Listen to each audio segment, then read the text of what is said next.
Nous allons lire donc l'évangile de Marc au chapitre 1. Donc, Jésus vient d'appeler Pierre, André, Jacques et Jean à être ses disciples. Jésus et ses disciples entrèrent à Capharnaüm.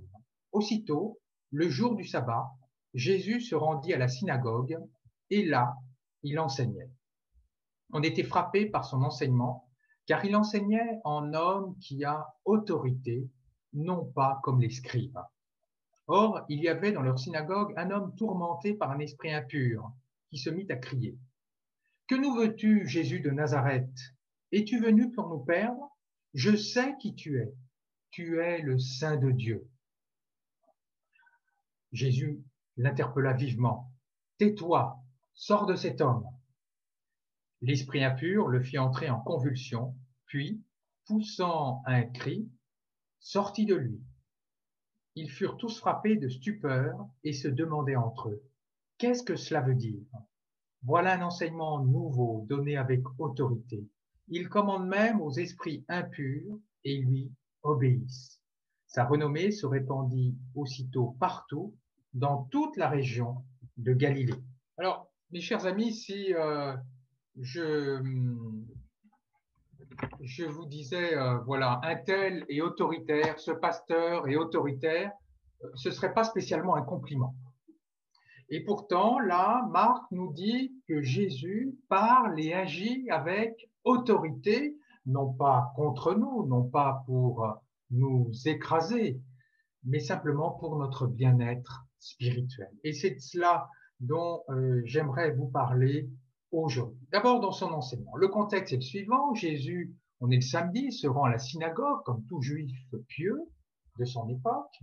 Et après la lecture de la Torah, après la lecture des prophètes, Jésus commente les Écritures. Ça, tout juif pieux de l'époque, majeur, qui avait fait sa bar mitzvah, pouvait le faire.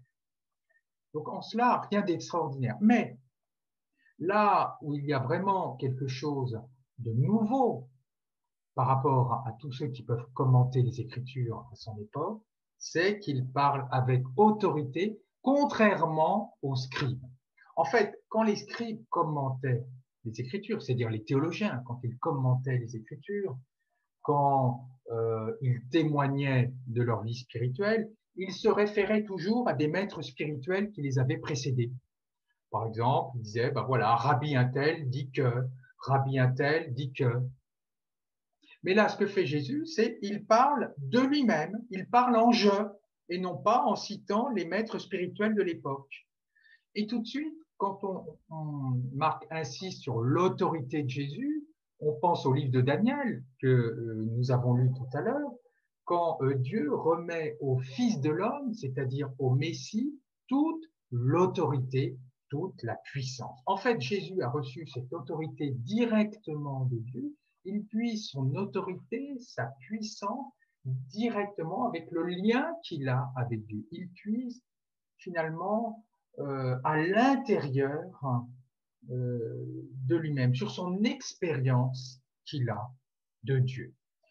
Alors en fait, nous pouvons retenir une chose de cela. Quand nous témoignons de notre foi, quand nous vivons notre vie spirituelle, on peut s'appuyer sur les autres en disant, bah voilà, Luther dit que, Saint Augustin dit que, le pasteur un tel dit que. Ça, c'est la première manière finalement de témoigner et de vivre sa vie spirituelle. Il y en a une deuxième qui est beaucoup plus puissante, c'est de s'appuyer sur son expérience spirituelle, sur le lien direct que nous avons avec Dieu. Et c'est cela, finalement, qui donne de la puissance. Jésus a frappé ses auditeurs de la sorte, vraiment parler à partir de son expérience spirituelle. C'est vraiment la première idée. Jésus nous invite à nous appuyer, à témoigner à partir de l'expérience directe que nous pouvons avoir de Dieu. Il y a une chose que nous dit Marc, c'est que l'enseignement de Jésus est totalement nouveau. Il est nouveau. Alors, on aimerait bien savoir ce qu'il a de nouveau. Malheureusement, Marc nous dit pas, ne détaille pas, enfin, il ne dit rien sur ce qu'a dit Jésus dans la synagogue, mais il va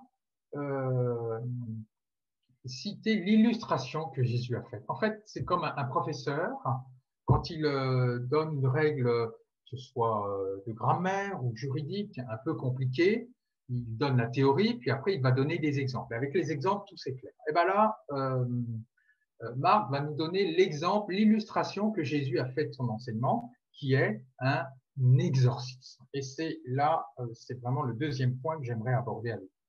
Alors, resituons-nous dans le contexte de l'époque. On pensait, à tort ou à raison, en tout cas, que des démons, des esprits mauvais planaient dans les airs, et puis parfois qu'ils pouvaient rentrer dans certains êtres humains.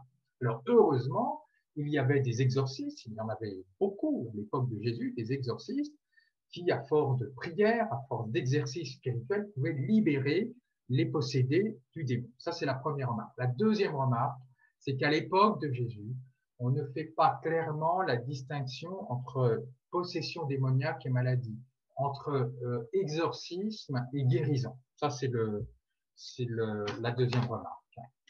Alors, il y a un esprit impur qui a pris possession d'un homme. Un esprit impur, l'impureté est à l'opposé de la sainteté de Dieu. Donc, c'est vraiment un esprit qui est contre Dieu, qui est à l'opposé de Dieu, qui sépare de Dieu et qui s'est emparé de cet homme. Et dès qu'il voit Jésus, cet esprit impur, il dit, mais qu'est-ce que tu nous veux? Qu'est-ce que tu nous veux? Mais tu es venu pour nous perdre. Vraiment, c'est un reproche. Il a vraiment conscience, cet esprit, que c'est la fin, finalement, du mal. Et là, Jésus, contrairement aux autres exorcistes, va d'une seule parole agir avec autorité. Tais-toi, il muselle le mal, sort de cet homme, il libère l'homme de ce qui l'entravait, de ce qui l'empêchait finalement de s'approcher de Dieu. Et cet homme est saisi de convulsions, ce qui montre vraiment la puissance du mal, la puissance avec laquelle le mal combat, mais qui est vaincu par Jésus. Donc l'enseignement de Jésus, ce que nous pouvons retenir de l'enseignement de Jésus par cette illustration, c'est que Jésus est celui qui combat contre le mal. C'est celui qui va vaincre le mal. C'est celui qui nous libère du mal. C'est la première chose. Et la deuxième chose, c'est qu'il nous invite à faire de même. Jésus est accompagné de 4 de ses disciples. 4, les 4 premiers. 4, c'est à l'époque le symbole de l'universalité. Le nord, le sud, l'est et l'ouest. Finalement, avec lui, avec ses 4 disciples, c'est toute l'Église qui est avec lui. Et Jésus est en train d'enseigner à son Église, et donc à nous-mêmes, que nous devons, à sa suite, prendre son exemple et lutter contre toute forme de mal et contre toute forme de souffrance. Et Dieu sait si aujourd'hui il y a beaucoup à faire. Dans ce contexte terrible que nous vivons de pandémie, où des personnes âgées sont totalement isolées, où des jeunes sont plongés dans la dépression, nous avons, je crois vraiment, à apporter soutien, force, réconfort. Le deuxième enseignement que nous pouvons prendre pour nous, c'est cette interrogation. Mais qu'est-ce que cela veut dire? Ceux qui ont vu Jésus s'interrogent. Jésus ne va pas s'imposer en disant, voilà, c'est moi que voilà, je suis le Fils de Dieu, vous devez croire ainsi. Non. Il laisse ses auditeurs le temps de s'interroger, de cheminer, de trouver leurs réponses par eux-mêmes. Et je crois que c'est ça. Jésus nous laisse vraiment la liberté de cheminer avec lui. Et il invite aussi l'Église à laisser la liberté à chacune et à chacun de ses membres de s'interroger et de trouver leur propre réponse. Donc vraiment, c'est la deuxième idée, c'est une invitation à lutter contre le mal que Jésus nous lance et à cheminer librement avec lui. Alors pour conclure, il y aurait eu beaucoup d'autres choses à dire.